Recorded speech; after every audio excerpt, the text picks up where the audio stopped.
Om Swastiastu, Nama Budaya. Perkenalkan, nama saya Andita Febrianto. Saya salah satu dosen di Fakultas Keguruan dan Ilmu Pendidikan, Program Studi Pendidikan Jasmani, Kesehatan dan Rekreasi di Universitas Primagraha. Pada kesempatan hari ini, saya akan membuat video untuk memenuhi syarat PDD UK TPT Serdo Smart 2024. Pada kesempatan kali ini, saya akan membahas mengenai rencana pembelajaran semester. Adapun mata kuliah yang saya ampuh pada kali ini yaitu mata kuliah kurikulum dan pembelajaran dengan bobot SKS 2 SKS, dan ini adalah salah satu mata kuliah wajib di program studi pendidikan kesehatan dan rekreasi. Adapun deskripsi dari mata kuliah ini yaitu merupakan mata kuliah teoritis dan praktis terkait kurikulum pembelajaran di sekolah yang mengajikan tentang konsep dan pengembangan kurikulum, desain kurikulum, landasan, model, dan pendekatan pengembangan kurikulum, serta inovasi dan evaluasi kurikulum dalam pembelajaran. Adapun capaian dalam mata kuliah ini, yang pertama, mahasiswa mampu memahami konsep dan komponen kurikulum dalam pembelajaran, khususnya pada sekolah dasar. Yang kedua, mahasiswa mampu mengidentifikasi dan menganalisis hakikat, prinsip, model, pendekatan pengembangan kurikulum, organisasi dan struktur program kurikulum yang dilaksanakan di sekolah baik tingkat dasar, menengah, atas. Yang ketiga, mahasiswa mampu menganalisis implementasi kurikulum dalam pembelajaran, khususnya pada muatan 5 bidang studi utama di sekolah secara sistematis dan logis berorientasi pada kecakapan abad 21. Dan yang keempat, mahasiswa mampu merancang dan mengembangkan kurikulum sekolah maupun bidang studi sesuai dengan kebutuhan masyarakat untuk tingkat sekolah dan memanfaatkan inteks secara sistematis, kritis, inovatif, dan kreatif. Kemudian CPL program studi, setelah selesai mengikuti program pembelajaran mata kuliah ini, mahasiswa mampu memahami hakikat, konsep, dan program kurikulum, serta dapat mengaplikasikannya dalam proses pembelajaran. Adapun nanti materi yang akan disampaikan dalam mata kuliah kurikulum dan pembelajaran ini, yang pertama, mahasiswa akan mempelajari tentang pengertian kurikulum, kedudukan kurikulum dalam pendidikan, pembelajaran, fungsi dan peran kurikulum, komponen-komponen kurikulum, mengajar dan belajar dalam implementasi kurikulum, faktor psikologis dalam belajar, guru dalam proses pembelajaran. Dalam pertemuan perkuliahan mata kuliah kurikulum dan pembelajaran itu terbagi menjadi 16 kali pertemuan. Pada pertemuan pertama, mahasiswa dan dosen, saya sebagai dosen melakukan kontrak perkuliahan, di mana tujuannya yang pertama untuk menerapkan disiplin serta tanggung jawab mahasiswa dalam proses pembelajaran. Adapun pelaksanaan perkuliahan itu dilakukan sebanyak 16 kali pertemuan, di mana 1 sampai 7 kali pertemuan itu dilaksanakan secara bertahap, yang dimana metode digunakan dalam mata kuliah kurikulum dan pembelajaran ini yaitu menggunakan metode pendekatan saintifik atau pendekatan ilmiah. Kemudian metode yang digunakan adalah metode ceramah, demokrasi, tanya jawab, serta penugasan. Adapun hasil dari selama perkuliahan ada yang namanya kriteria penilaian indikator. Yang pertama adalah partisipasi dan kesungguhan, tugas struktur, keterampilan atau unjuk kerja atau sikap, di mana semua ini berbobot 100%. Setelah selesai melakukan perkuliahan sebanyak 7 kali pertemuan ke-8 yaitu adalah ujian tengah semester. Setelah ujian tengah semester, pertemuan 9 sampai pertemuan ke-15 itu dilakukan pembelajaran berikutnya, yaitu membahas mengenai materi yang nanti akan disampaikan dalam mata kuliah kurikulum dan pembelajaran ini. Dan yang pertemuan 16 adalah UAS. Untuk referensi yang dibutuhkan, mahasiswa bisa mencari dengan mengakses teknologi informasi seperti Google Book, kemudian e-book, dan media lain yang bisa digunakan untuk mencari bahan referensi. Itu pun berlaku untuk buku. Dalam pembelajaran, saya menggunakan media Microsoft Teams, yang dimana salah satu teknologi yang digunakan untuk melakukan proses pembelajaran secara daring. Mungkin itu saja yang bisa saya sampaikan. Adapun kegiatan proses pembelajaran akan saya sampaikan di sini dan selamat menyaksikan. Assalamualaikum warahmatullahi wabarakatuh. Waalaikumsalam warahmatullahi wabarakatuh. Salam sejahtera untuk kita semua. Semoga rekan-rekan mahasiswa juga dalam keadaan sehat walafiat semua ya. Amin Pak. Untuk hari ini kelompok berapa yang maju? Kelompok 3, Pak. Kelompok 3 baik tentang perkembangan riset pengembangan kurikulum. Baik, Assalamualaikum warahmatullahi wabarakatuh. Waalaikumsalam warahmatullahi wabarakatuh. Alhamdulillah. Wa na'udzubillahi min syururi anfusina wa min sayyiati a'malina may yahdihillahu fala mudhillalah wa may yudhlil fala hadiyalah. Asyhadu an la ilaha illallah wa asyhadu anna Muhammadan abduhu wa rasuluh. Alladzi nabiyya ba'da. Pertama-tama marilah kita panjatkan puji syukur kita terhadap Allah Subhanahu wa taala yang dimana telah memberikan kepada kita yaitu nikmat iman, nikmat Islam dan nikmat syahada sehingga kita dapat melakukan acara presentasi pada pagi hari ini. Baiklah, langsung saja di sini saya sebagai moderator yang akan membacakan susunan acara pada presentasi pagi hari ini. Acara yang pertama yaitu pembukaan, acara yang kedua pembacaan penyampaian materi, acara yang ketiga sesi tanya jawab, acara keempat masukan dari dosen, dan kelima penutup.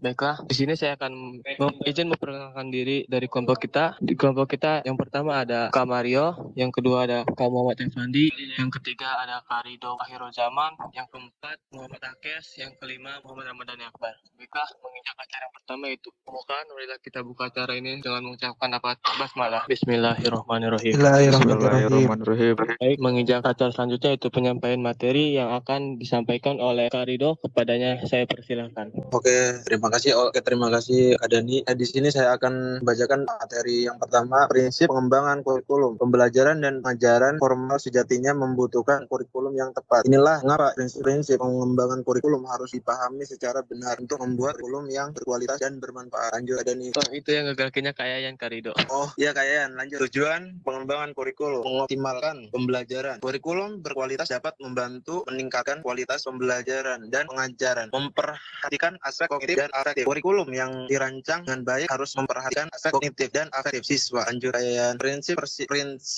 pengembangan kurikulum. Oke, saya kembalikan ke moderator Kak Dani. Baik, terima kasih untuk Kak Rido yang telah menyampaikan materinya. Penyampaian materi selanjutnya akan disampaikan oleh Kak Muhammad Effendi. Kepadanya saya persilahkan. Baik, terima kasih kepada moderator yang telah memberikan waktu saya untuk memaparkan materi. Lanjut ke materi selanjutnya. Sini ada tentang kesesuaian dan relevansi. Kurikulum harus sesuai dengan kebutuhan siswa, perkembangan zaman dan perubahan sosial. Dan selanjutnya ada keterkaitan dan kesinambungan. Kurikulum harus mengalir secara alami dan konsisten. Lanjut ke yang pembelajaran berbasis bukti. Pengembangan kurikulum harus didasarkan pada penelitian dan bukti-bukti empiris dan praktikalitas dan fungsionalitas. Kurikulum harus praktis dan fungsional dalam pelaksanaannya, baik di lingkungan akademik dan profesional. Dan selanjutnya ada materi langkah-langkah pengembangan kurikulum. Dan yang ke-1 ada pengumpulan data, memahami keunikan lingkungan belajar, siswa, dan stakeholder lainnya. Dan yang kedua ada analisis data, menganalisis data yang diperoleh secara sistematis dan mendalam. Dan yang ketiga ada rancangan kurikulum, merancang kurikulum yang disesuaikan dengan kebutuhan, visi, dan pendidikan. Mungkin itu saja yang bisa saya sampaikan. Saya kembalikan lagi ke moderator. Baik, terima kasih untuk Kak Muhammad Effendi yang telah menyampaikan materinya. Penyampaian selanjutnya akan disampaikan oleh Kak Mario. Kepadanya saya persilahkan. Ya, terima kasih pada moderator. Mungkin langsung saja. Itu faktor model-model pengembangan kurikulum. Yang pertama yaitu kurikulum berorientasi mata pelajaran, mengacu pada penguasaan konsep dan keterampilan spesifik dalam satu mata pelajaran. Dan yang kedua yaitu kurikulum berorientasi siswa, mengacu pada kebutuhan dan keterampilan siswa untuk penerapan dalam kehidupan nyata. Dan yang ketiga itu kurikulum berorientasi proses mengacu pada keterampilan dan strategi belajar yang diperlukan siswa. Dan yang keempat yaitu kurikulum terpadu mengacu pada penekanan pada keseluruhan pembelajaran dari beberapa mata pelajaran secara terpadu. Selanjutnya itu faktor-faktor yang mempengaruhi pengembangan kurikulum. Pertama, kemajuan teknologi. Teknologi dapat digunakan untuk meningkatkan pembelajaran dan memudahkan dalam merancang kurikulum. Masyarakat dan budaya. Perbedaan budaya dapat mempengaruhi pengembangan kurikulum. Pemerintahan dan kebijakan pendidikan. Kebijakan pemerintah tentang pendidikan sangat mempengaruhi pengembangan kurikulum. Yang terakhir itu evaluasi dan penilaian kurikulum. Pertama, evaluasi internal. Evaluasi eksternal melakukan penelitian eksternal misalnya pada tingkat nasional untuk mengukur keefektifan pembelajaran. Saya kembalikan kepada moderator. Terima kasih. Baik, terima kasih untuk Kak Mario yang telah menyampaikan materi. Acara selanjutnya yaitu sesi tanya jawab. Di sini kita membuka sesi dua sesi, satu sesinya 3 penanya. Bagi kalian yang ingin bertanya, silakan di kolom komentar. Maaf kalian, ini kolom komentarnya nggak bisa ya? Bisa dan Tapi di Dani nggak bisa. boleh langsung nanya dan. Kenapa? Berarti boleh langsung nanya nih. Boleh, tapi pelan-pelan ya. Untuk Kak Mario disiapin jawabannya atau nggak dicatat. Izin bertanya dan ya tentang penelitian dan bukti-bukti empiris seperti apa yang bisa mendasari pengembangan kurikulum. Bisa diulang, Kak Ahmad? Bisa diulang? Penelitian dan bukti-bukti empiris seperti apa yang bisa mendasari pengembangan kurikulum. Jelas nggak? Baik, terima kasih Kak Ahmad. Kita minta waktu sebentar ya. Bagaimana untuk kelompok 3? Apakah ada yang ingin menjawab? Untuk Kak Mario, Kak Fandi, ataupun Kak Rido, apakah sudah menemukan jawabannya? Gimana Kak Mario, Kak Fandi, ataupun Kak Rido? Masih dicari dan Bagi kalian yang ingin membantu jawab dari pertanyaan Kak Ahmad, boleh. Atau enggak, untuk pertanyaan Kak Ahmad, kita tampung dulu aja ya Kak Ahmad. Gimana? Nanti dijawab. Iya. boleh bantu jawab gak pertanyaan dari Kak Ahmad? Boleh kalian, silakan jika ingin membantu menjawab. Oke, baik, terima kasih. Jadi kenapa di situ ada penelitian dan bukti-bukti empiris dalam... Oke, lanjut Dani. Jadi kenapa di prinsip-prinsip pengembangan kurikulum itu harus ada penelitian dan bukti-bukti empiris ya. Nah, jadi dalam penelitian itu kita sudah pasti menemukan, contohnya di salah satu sekolah nih, atau di mungkin lebih jelasnya di lembaga pendidikan. Ketika kita melakukan suatu penelitian atau observasi langsung ke lapangan, itu pasti sudah terlihat apa kurangnya dari segi apa yang harus dikembangkan. Nah, di situ tuh jadi bahan acuan untuk melakukan pengembangan kurikulum. Jadi intinya sebelum kita melakukan pengembangan kurikulum harus adanya ini kemungkinannya. Jadi harus adanya penelitian atau observasi. Setelah itu dikumpulkanlah bukti-bukti empiris. Jadi bukti-bukti itu kayak di kurikulum yang sekarang nih kekurangannya apa, minusnya bagaimana. Nah, itu jadi bahan acuan buat kita atau buat lembaga pendidikan untuk mengembangkan kurikulumnya. Kak Ahmad kan di situ bertanya penelitian dan bukti-bukti empiris seperti apa yang bisa mendasari pengembangan kurikulum. Nah, penelitiannya salah satunya itu kita observasi ke sekolah. Salah satu sekolah lah intinya. Contohnya di kurikulum sekarang kan lebih menekankan kepada kekreatifan siswa. Nah, salah satu mengolah cara agar siswa itu kreatif ya dengan mengadakan contohnya eskul seni, eskul menggambar lah atau eskul apapun itu. Nah, ketika memang di sekolah itu tidak ada eskul yang memfasilitasi si siswa untuk mengembangkan kekreatifan itu, nah salah satu penerapan atau pengembangan kurikulumnya itu dengan kita mengadakan eskul contohnya di sekolah itu. Kalau untuk bukti penelitiannya itu ya kita langsung ke lapangan.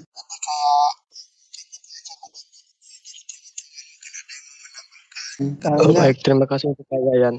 Dari kalian jika ada yang ingin menambahkan atau beropini lain, silakan.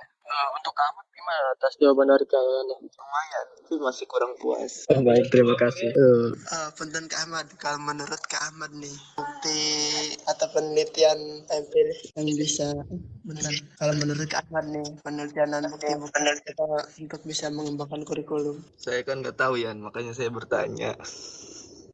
Baik, Kak Ahmad. Ahmadnya itu kurang puas dari jawaban Kak Yayannya, yang jawaban mananya gitu? Apa yang belum terjawabnya? Belum puasnya dalam artian apa gitu? Kurang rinci. Gimana ya? Kan tadi kalian kan ngejelasin tentang kayak bukti-bukti empiris. Nah, kayak gimana itu? Bukti-buktinya itu mah ada hasil kita observasi. Contohnya di sekolah itu bukti nggak ada tool atau apa gitu buat bahan acuan pengembangan kurikulum. Nah itu bisa dijadikan salah satunya kita menerapkan eskul apa di sekolah itu biar kurikulum itu berjalan. Sekian, lumayan ya.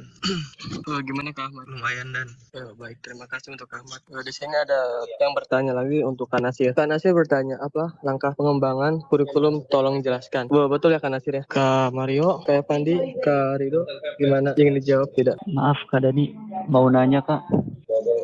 Baik Kak Ari, sebentar ya biar saya catat. Iya Kak, ini kolom komentarnya nggak bisa dibuka, jadi langsung aja Kak ya. Iya, tapi pelan-pelan ya. Di PPT tercantum, kurikulum harus mengalir secara alami dan konsisten. Mungkin bisa dijelaskan lebih rincinya Kak? Terima kasih. Gimana Kak Ari, gimana? Iya, di PPT kan tercantum, kurikulum harus mengalir secara alami dan konsisten. Mungkin bisa dijelaskan lebih rincinya Kak? Iya. Iya, Baik. dijelaskan rincinya Kak. Ini untuk Kak Ari kita tampung dulu ya. Untuk Kak Mario, Kak Pandi ataupun Kak Rido gimana? Izin menjawab dari pertanyaan Kak Nasir. Kak Nasir bertanya, apa langkah pengembangan kurikulum? Tolong dijelaskan. Nah, di sini maksud dari pengembangan kurikulum itu sebuah proses perencanaan dan penyusunan kurikulum oleh pengembangan kurikulum. Dan setiap kegiatan yang dilakukan agar kurikulum yang berhasilkan dapat menjadi bahan ajar dan acuan yang digunakan untuk mencapai suatu tujuan nasional. Nah, langkah-langkahnya itu terbagi atas 4 macam ya. Yang pertama itu perumusan tujuan, yang kedua menentukan isi, yang ketiga memilih sebuah kegiatan, yang terakhir adalah merumuskan evaluasi. Gimana kayak Kak Nasir? Cukup jelas. Terima kasih kepada Kak Dani untuk menjawab. Baik, terima kasih untuk Kak Nasir yang sudah bertanya juga ya. Ini kelompok 3 anggotanya kemana ini? Ini pertanyaan Kak Hari belum dijawab. Dan masih dalam proses penelusuran. Baik, untuk Kak Hari ditunggu ya. Jika dari kalian ingin membantu menjawab dari pertanyaan Kak Hari itu boleh. Soalnya dari kelompok 3 masih dalam proses pencarian. Kak Dani Punten boleh bantu jawab gak yang pertanyaan Kak Hari? Boleh banget Kak Ola, boleh kok. Jadi kalau menurut saya sih ya, kurikulum secara konsisten itu maksudnya, jadi kurikulum secara konsisten itu menurut saya berjalannya kurikulum tersebut itu memang harus diterapkan dengan semestinya gitu loh. Kalau misalkan kurikulum itu misalnya kurikulum A ya harus A gitu loh. Konsisten itu ya dijalankan yang menurut kurikulum tersebut gitu loh.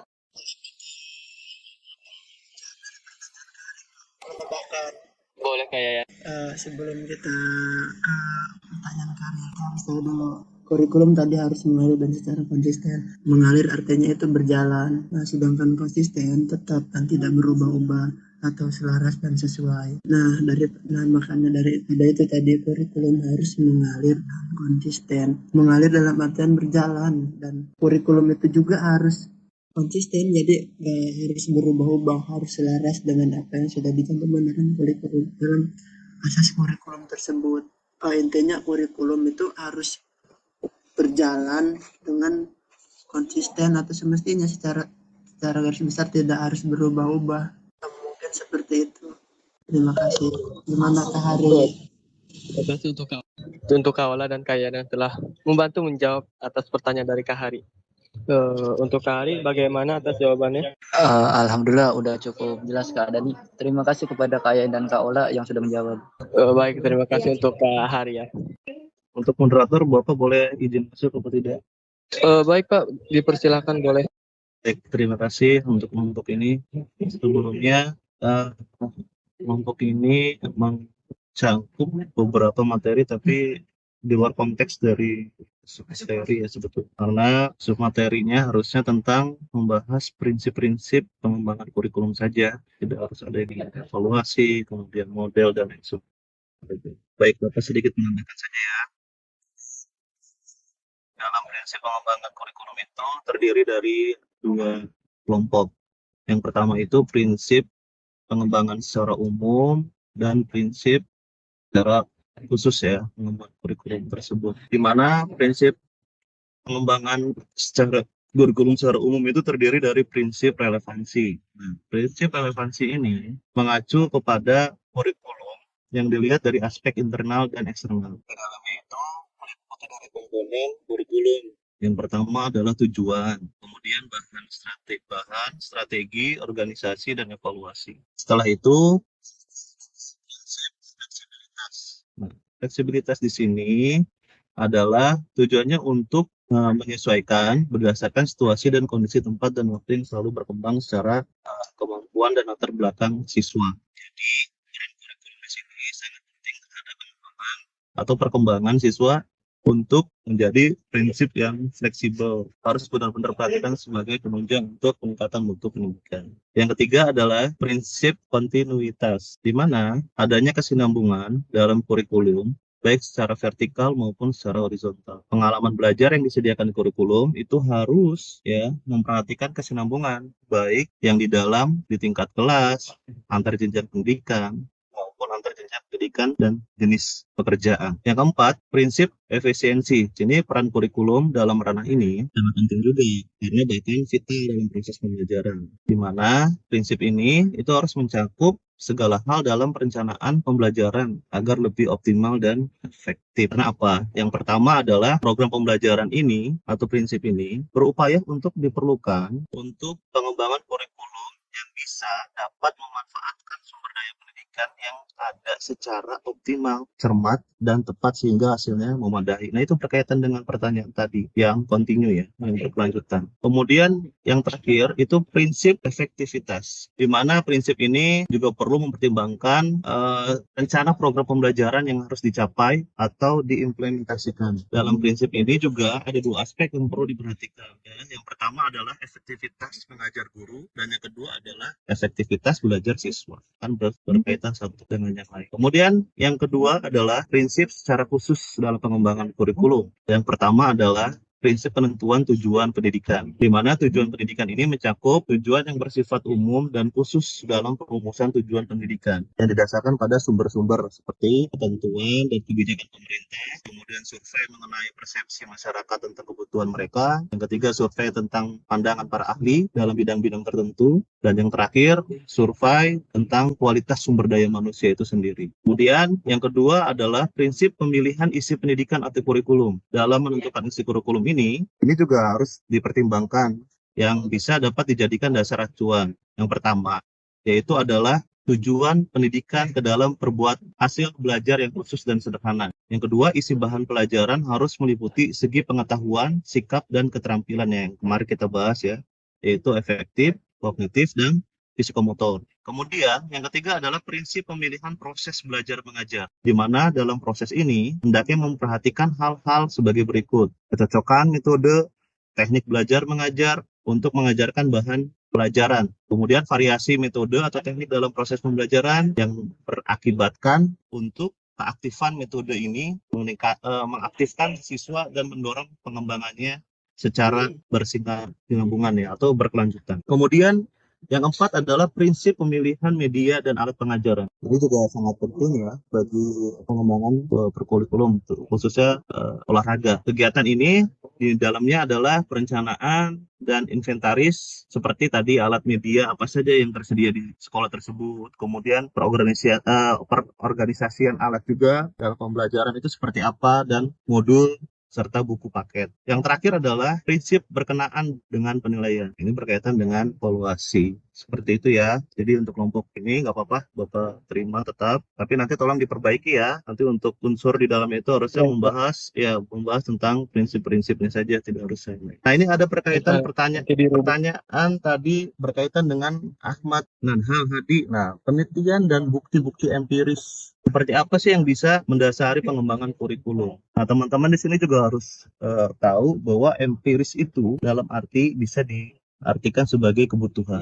Jadi bukti kebutuhannya seperti apa yang mendasari pengembangan kurikulum dalam penelitian Nah, yang pertama adalah pengembangan hipotesis. Apa itu hipotesis? Hipotesis itu adalah dugaan, di mana peneliti kurikulum memulai dengan mengembangkan tentang hubungan antara berbagai aspek kurikulum. Bisa dilihat dari apa? Dari dampak metode pengajaran terhadap hasil belajar siswa. Kemudian yang kedua adalah pengumpulan data. Seperti apa penelitian tersebut untuk mengumpulkan datanya? Yaitu melalui tadi yang sudah dibahas Yayan, benar. Adanya metode seperti survei, wawancara, observasi, kemudian baru adanya penilaian. Yang ketiga adalah analisis data. Apa sih analisis data? Yaitu untuk mengidentifikasi pola dan hubungan apa saja yang mendukung, yang bertentangan dengan dugaannya mereka, si peneliti tersebut. Hal ini akan melibatkan analisis statistis atau statika dengan metode kuantitatif lainnya, serta analisis kualitatif untuk mengidentifikasi tema dan masalah apa nih yang ada nih, terbaru ya, yang terkini atau tren. Yang keempat adalah pengembangan teori. Nah, itu berdasarkan temuan mereka atau peneliti juga mengembangkan yang namanya teori tentang kurikulum. Nah, makanya jadi teman-teman tuh pasti akan melihat ketika mencari di Google ya, atau di mbah Google, itu pasti akan banyak teori-teori kurikulum menurut siapa, menurut si A,